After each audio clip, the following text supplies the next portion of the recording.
The official translations for Attack on Titan, chapter 128 of the manga, titled Traitor, is now out for viewing. Although it has been a long time since I last made a video, nearly half a year, if not longer, let's go ahead and jump right into this chapter analysis. The title of this chapter seems to be regarded by the fans as mostly attributing itself to the choices made by the 104th, especially the confrontation between Connie and Armin against that of Samuel and Daz. While this is the most obvious choice on reflection, the chapter does present us with Margarth apologising and almost lamenting his choices in history. One could say he would, in the eyes of Amalians, had they been there, be a traitor too. We also have some reflection from Annie and Reiner here that could push the title of this chapter into an overall label of the general cast. Generally speaking, though, the title is the 104th and the warriors going against the established rule, both on Paradis and abroad, in an attempt to do what they believe is a morally right course of action and putting aside all differences for a better world in their own minds. Through the eyes of the Jaegerists, a traitor.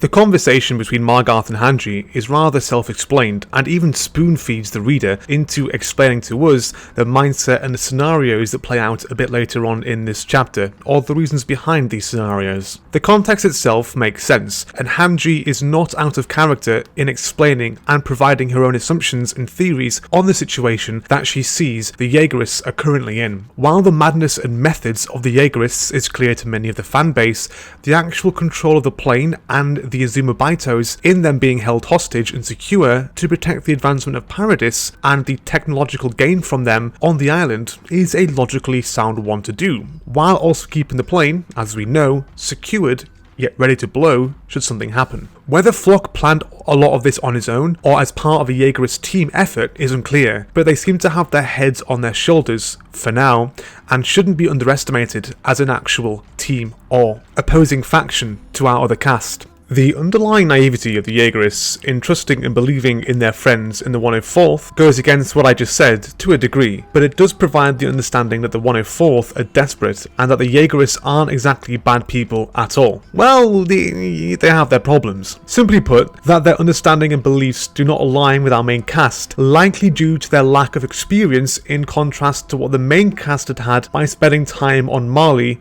and alongside other nations. Moving onwards, the comment that even if you have the power of the 9 Titans, stopping them will be hard is likely a general interpretation and understanding, not about the skill and power of the Titan users and the rest of the characters, but rather an amalgamation of their experience in battle alongside having to face down and fight against their colleagues and friends from the cadet days and act decisively as one unit in order to save the plane. You get the issue here, right? Former enemies working together as a cohesive unit. I'm not sure if at this point Izayama will actually bother making that a thing, but it's worth pointing out anyway. Prior to what transpires later, I do find it telling as a reader that, as the chapter explains to some degree, that this fight with the Jaegerists will likely boil down to Annie and Reiner doing most of the killing and fighting. Assumptuous of me perhaps, but given what is likely running through Connie and Armin's mind, and the position that the rest of the cast in the basement find themselves in at the end of chapter 128, I do feel the next chapter will heavily focus upon Annie and Reiner doing what they are infamous for doing best: killing. Alongside this, let's not forget that while Annie understands the perspective of her old enemies and current allies, she is still of the mindset, as she said to Hitch, that she would do it all over again, meaning what she did back in the day, if it meant she could return home. On a final note here, though somewhat a tangent, now that our cast are running out of time, this chapter presents how extreme measures must be taken decisively if the world is to be saved. The time for peace, negotiation is finally over. I said that twice intentionally. I think. This very month, just like last month, I've always considered the fact that the 104th are going to get off their arse and do something. Yet this chapter, in its final few panels, do present a no going back message and feeling for the people and feeling for the 104th and how desperate they truly are now that Eren has, as Hanji explains, killed thousands of people on the continent of Mali. I'm curious if Izayama will dabble into how the 104th might blame themselves for how indecisive they were in acting on Eren or understanding him prior to these events events, or whether he will leave it as it is. Of course, this kind of development has already been touched upon before by Izayama, but further reflection can't be a bad thing for character development, surely, even at this stage before the finale is properly presented. The following conversations and few pages set up the perfect scenario for what will be what we heard in the final audio recording, I'm sure. Basically, Oyankopon flying the plane over the ocean with Armin and other main cast survivors to confront Eren at the finale of the actual manga, with Armin jumping out, screaming Eren's name, no doubt. While the situation with the Uzumabito means that the stakes and situations currently become more complicated in this current fight, it also hints at maybe taking another couple of chapters to be resolved. If the plane needs to be serviced, then as the characters themselves state, it's going to take time. You cannot resolve that kind of thing within one chapter. Though you probably could, but we'll have to wait and see, I'm sure. I just feel that people are edging towards this volume and the next volume being the last, but I'm seeing this manga continue, at least for potentially maybe another year. Moreover, while the Armored Titan and Female Titan in the actual chapter itself appear to have each other's backs, the Jaegerists far outnumber the 104th and Warriors and have Thunder Spears on hand. The assumption that this fight will be a walk in the park for our main cast, to me, feels doubtful on multiple read-throughs, especially given the reactions from the cast this chapter about what they must do and whether they themselves can come out unscathed as a result, mentally and physically. Moving on. The comment made by Annie towards Armin was cruel, but somewhat understandable, and Connor's response to Pieck was, well, it really sets a tone for the manga at this current stage in its journey. Connie is, as he says, basically commenting on where did it all go wrong. The Eldian issue within Paradis is still a problem that the 104th and Hanji have no answer to resolve or to help abate. This is an issue mentioned last chapter and a continual focal point as early as the return to Paradis after the Mali arc. Paradis, or at least the majority from what we've seen, have placed their support into the hands of Eren Yeager, just as the Jaegerists fighting under Floch do as well. With an understanding, can you blame these people when the government that they support and love have neglected them for so long, not answering their questions and being left in the dark? Think about this for a minute, if you will, and are happy to do so. Now, while many of the fanbase read the manga with high emotions from an unbiased standpoint, and to put yourself in the shoes of someone on the ground on Paradis, there has to be some level of understanding that their side of the story is important and reflective also. This doesn't justify Eren's plan and agenda from an outside perspective, but from a position on Paradis where you stand to live or die based upon the simple yet effective plans of one man who's a known hero, it becomes slightly more appealing or at least understandable. Furthermore, this chapter, through the remarks and comments by the cast here, helps showcase that Izayama is presenting a morally grey portrayal of all factions. As I've brought up already, Connie shooting two of his old friends in the face helps with the comment, are we really the good guys anymore? As he earlier on doubts why they're so okay with killing old friends, simply because they disagree with them. I know it's not that simple, of course, and a lot of it is down to personal interpretation based upon how you feel and view characters from one's own reading, but it was worth mentioning this, as I feel a lot of people seem to forget about it for some weird reason. Hanji and her remark after sliding down the hill makes perfect sense for a character here. While Hanji is a good-natured person, her ability to put her goal in view on a better future comes first, as does the protection of her friends. With this in mind, we also have seen in previous months how far Hanji was willing to go for Levi, so I'm sure if he was in the firing line, she'd doubt herself too. Despite this though, Hanji is straight to the point that she will do what she needs to do. Good stuff. The panel with Reiner reflecting back to Eren in Liberio is briefly worth commenting on here also. Throughout the past couple of years, the Survey Corps, in particular in 112 and 117, have main members question Eren's beliefs and roles in current events. The concern that Eren is being mind controlled by Zeke and that he is somehow not thinking clearly remain focus in understanding Eren in the case of the Survey Corps, or should I say lack thereof. In reality, they never really understood Eren to begin with. Reiner, in this small moment of clarity in 128, understands Eren and his mindset more than anyone else outside of the readers themselves.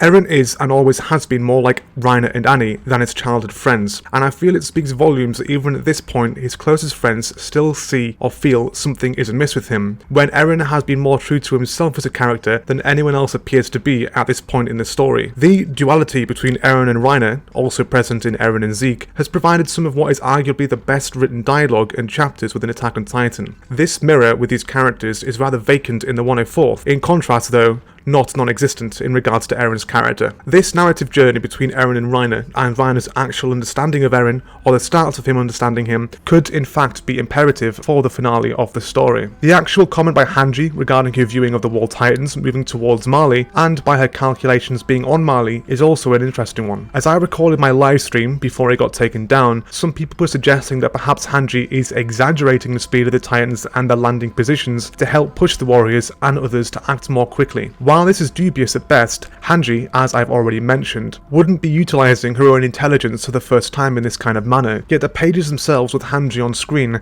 have her appear both genuine and honest, full of concern. If at this point Eren has reached and has destroyed part of Marley, then we are in for what many of us expected, a pretty dark ending, more so since the death toll and devastation of the world continues. Every second they're kept busy on Paradis. Margarth's response to jump on Yelena, and at the very least dislocate her arm, says a lot about his character. Kind of. Margarth realises how real things currently are, and has been presented as a character who cares for both Eldians and Marlians under his care back on Marley. His instant reaction to question Yelena is a clear presentation of this, and a clear mirror image of those under the Paradis team that have done the same thing when lives are at risk. Margarth's reflection and honesty was nothing surprising to myself and others, as since circumstances and time spent together between the Survey Corps and Margarth help shows, just like it had all those years prior when the Marlians first arrived, and some of which became colleagues of the Paradis Devils, they're just human like the rest of us. Arguably, the change was quite sudden, but Margarth has always had a heart and agenda to help those that many of his own people wouldn't give a second thought about. The glance at Gabby could be interpreted as it was last chapter, that either Margarth has a soft spot for the kids, which I think we all know, which is showcased before, or that she's the one to first realise how the Devils and Paradis were just as humans as they are from across the ocean, and how it took a young girl for Margarth to see this truth. It could be both, most likely. As always, the manga draws a line between good and bad as it being down to pure perspective, and that all the cast are simply people living out their lives through experience and personal understanding. This video is already far too long as it is, but I feel I've tackled most of the important aspects of this chapter and gone on relevant tangents as is. And while a lot of the rest of this chapter presents some interesting dialogue, it's not really anything that needs explaining. Floch's little speech and commentary is interesting here, and though it helps once again present him as a rather calculated cynic, it also helps to show how idealistic he is unto himself. I couldn't help but appreciate him getting pulled on the floor by Kiyomi, and that as soon as he was free from the building, he was straight back into the fight against the warriors alongside his men, not running off like a coward. That's not the same Floch from Shingeki. Development, my friends. The only point I feel that needs to be referenced or discussed they haven't talked about is the ending section with Armin and Connie. In the moment where Armin raised himself in front of Samuel, his eyes presented acceptance in my opinion. The imagery of Berthold reflected a sense of desperation and a sense of desire when giving his monologue back in chapter 49, yet as we know from those chapters, Armin, likely here, is looking at this gun as acceptance for the manipulation he had put on Berthold in that chapter, much like Annie comments on in 128 after him doing a similar thing to her in 31 to 32. As just now he has done to his old friends Samuel and Daz. He's lying and deceiving people to win, and Armin himself most likely has seen through Bert's memories. Or perhaps I'm giving it way too much credit, or perhaps looking at it a bit too personally here, and biased. Or one might see it as a means that Armin saw an unbeatable situation he couldn't overcome, but rather than outwardly express his emotions like Connie, he instead keeps them within himself and presents himself ready for the consequences right in front of him. Or one might even argue it was actually Connie seeing Berthold within Armin in that panel. Without dabbling into that possibility, what did Connie think of in this panel, and why do I find his actions to be more important here than what people give him credit for? Without words or descriptions, he sees Armin willing to die, just like he'd presented himself in 126, as a means to persuade Connie to do the right thing. I'd argue that the reason why Izayama drew Connie is looking at Armin and back towards Daz is because he meant to establish that Connie had seen the same eyes and desire prior as what happened in 126. I feel this chapter with Connie killing his old colleagues will have consequences for him mentally, but it also presents how Armin has almost given up. I feel that Connie is the one that will suffer and lose his humanity as a result of this. Overall, and some minor complaints, I feel that Louise could have been kept alive for this fight, and perhaps added some weight to the Jaegerists and done more good to Mikasa and her development. It would also have been nice if Izayama had brought back Daz and Sam a bit sooner, or had them have another small role at some point in the manga after the Trost arc, to make this final scene more impactful, though of course the focus was upon Connie and Armin. With that in mind, that is me done. This video was quite the pain to make, and I'm rather rusty in content creation, so I hope it wasn't too bad of analysis, and I apologise for going on rants about certain panels and neglecting others. With that in mind, don't forget to join my Livestream channel for weekly manga related live streams, join our growing public Discord to talk about Attack on Titan and other things, and follow me on Twitter to know when I upload content. Thank you and have a great day.